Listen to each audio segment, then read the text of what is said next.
Brought to you by Sasol Super 100. Pump up your performance. Sabi, with its forest-covered mountains and misty valleys, is where we go for the fourth round of the South African National Rally Championship, the Sasol Rally. With 41 cars ready to roll, it's the Sasol Ford Laser team of Sarah van der Merwe and Frans Boshoff who lead the field and will attempt to defend their 1992 Sasol Rally win. Well, we've been consistently about 0.5% of the pace throughout the year, and we really need to build a new car to get competitive again. So it'll really be a better wait and see for me. I can't really mix it with the two front cars, but we'll be around there. Now, you've got more horsepower out of the motor, but it seems as if you've got a reliability problem looking at the Castrol. Is that true? Yeah, in the sense that we've probably gone over the edge, over the limit on the engine. And, well, the Castrol was the one time when we had an engine failure, so I hope that's not going to be repeated this time. But I think all these 2-litre engines are probably over the limit, and it's time we looked at a new formula. So the slightly pessimistic Ford driver will lead Toyota's Serge Damso and Vito Bonafide into the stages. Behind them, Nissan's Hannes Grobler is off third. Enzo Kuhn in the second factory Toyota was drawn fourth, ahead of the pack of privately entered big guns. Toyota remain the only factory team left running 2 crews in Class A and remain hopeful for a recovery and championship points after a disastrous Castrol Rally. Yeah, on our Castrol Rally we had a slight problem, which we solved that problem. And the car feels everything fine, so we'll see how it goes on this event. Now, I hate to say this, but this event has never really been kind for you. You've had a lot of disappointment. You're going to change all that. Well, I hope this year I can make a change. The last time I won it, I think it was with our Class B, the turbo cars, and I really favoured the event. And since then, we haven't done very well, but I hope it changes now. The Toyota, with its bright new colour scheme, starts the 1993 Sasol Rally. The BP Nissan rallying efforts are down to one car, with Hannes Grobler and Douglas Judd crewing the centre and hoping to break their drought of results. Definitely, we're going to try and win this for Nissan, and we're very confident. I think the car is very good this time, and I think we can pull a win off. Now, not having a teammate, does that put any added pressure on you? Yeah, I think definitely it's putting more pressure on us. We've got a guy that can just drive behind you. If you've got a problem, he can take over. That helps a lot, you know. And no one knows like Sarah van der Merwe, who manages and drives for the Ford team. We join him in France in the Sasol Ford Laser through stage 1. Dip, followed by turn 90-second left. Point 2 to the dip. Dip here. Turn 90-second left. Ignore road to left, then fork right and T-junction hairpin right. Fork right, T hairpin right. 5, 4, 3, 2, 1. Point 2, ignore road right.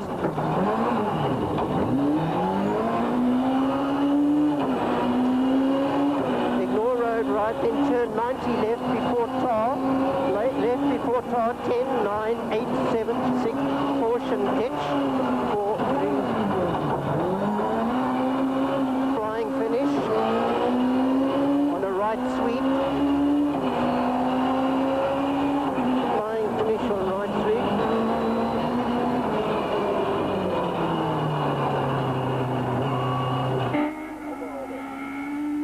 Just prior to the 1 p.m. start in Sabi, a light drizzle started to fall, dampening the road and giving Hannes Grobler a dust-free run through the stage and a winning time of 56 seconds, 1 second better than Sarol and Serge.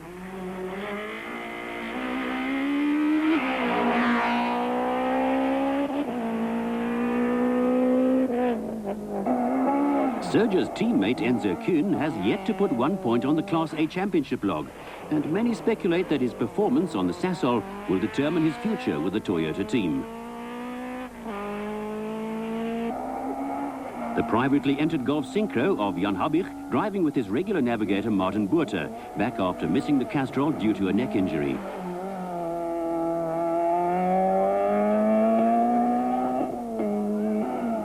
Leon Buerter and Francois Jordan found themselves unchallenged in Class B after their most likely opposition, the Western Province crew of Brady Dabner and Graham Stook, failed to make the start.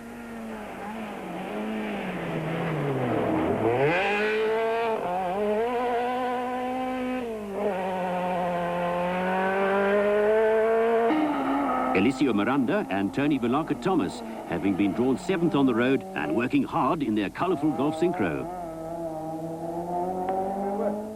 On to stage 3, 6.3 kilometres in length. Sasol fires up the Sasol Ford to bring the car under starter's orders. The crew needs to win a stage or two if they are to keep their position on the road. As Sasol blasts his way into the stage, he must be only too aware of the time set on stage 2 by Serge and Vito in the Toyota behind him. Serge ran in a time of 4 minutes and 16 seconds over the 8 kilometre second stage to take a 2-second lead over Sasol.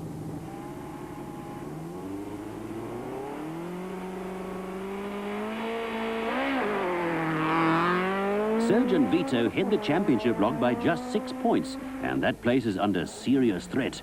Their exclusion on the Sasol Rally makes their effort on the Sasol even more important if they are to successfully defend their 1992 championship victory. After winning stage 1, Hannes Grobler and Douglas Judd lost a few seconds on stage 2. Here on stage 3, the Nissan crew lose 3 more seconds to Sasol and France. Habich and Buerter remain in touch with the front runners until right here on stage 3 when the Golf blows its gearbox, losing the lower gears. The Golf was unable to climb the steep pass with only the 5th and 6th gears remaining.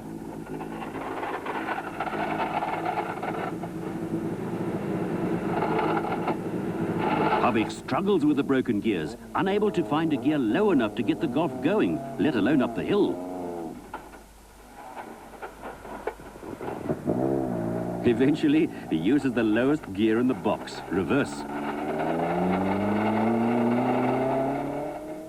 Eliseo Miranda, driving the sister car to Habich, soon passed the struggling crew, who completed half the stage in reverse and lost over 6 minutes in the process. Leon Buerter had lost his place to Miranda when he slid off the road earlier in the stage, a mistake that cost him 3.5 minutes.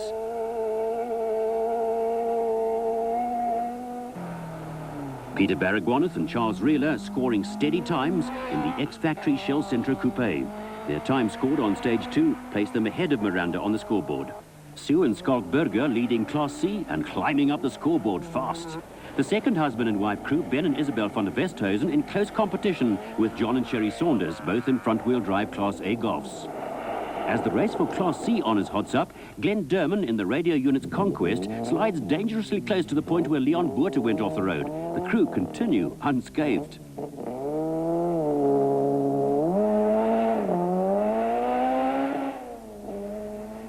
In stage 4, Serge experienced gearbox problems, an unusual fault for the Conquest. The Toyota service crew changed the faulty gearbox and front differential before entering stage 5.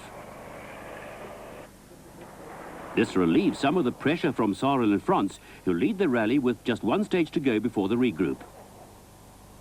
The Sasol Ford Laser enters the 17.2 kilometre stage 5, a mixture of tight forest roads and open mountain passes.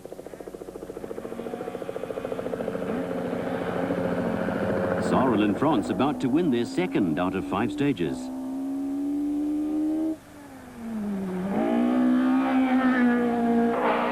Serge's problems culminate in stage 5, retiring the Conquest with differential problems.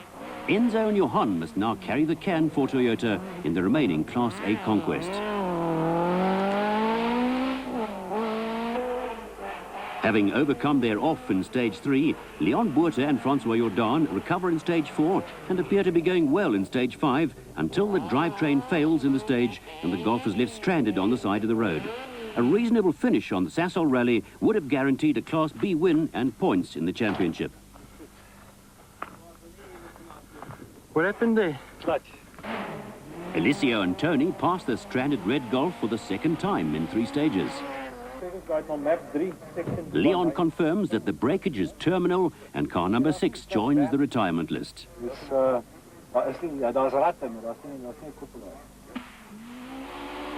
With Habich way down the field and Damso parked, Baragwanath and Rieler move up another place. Behind the Class C battle, the Class D front-runners Chart van der Walt and Jaco van der Linde have had their task made easier by the non-arrival of Terry Brand and Ralph Chadwick. Frank Lindemann has picked up serious gearbox problems, but the Uno of Paolo Piazzamusso and Neil Watt is running within the same minute as Chart and is, stage by stage, piling on the pressure.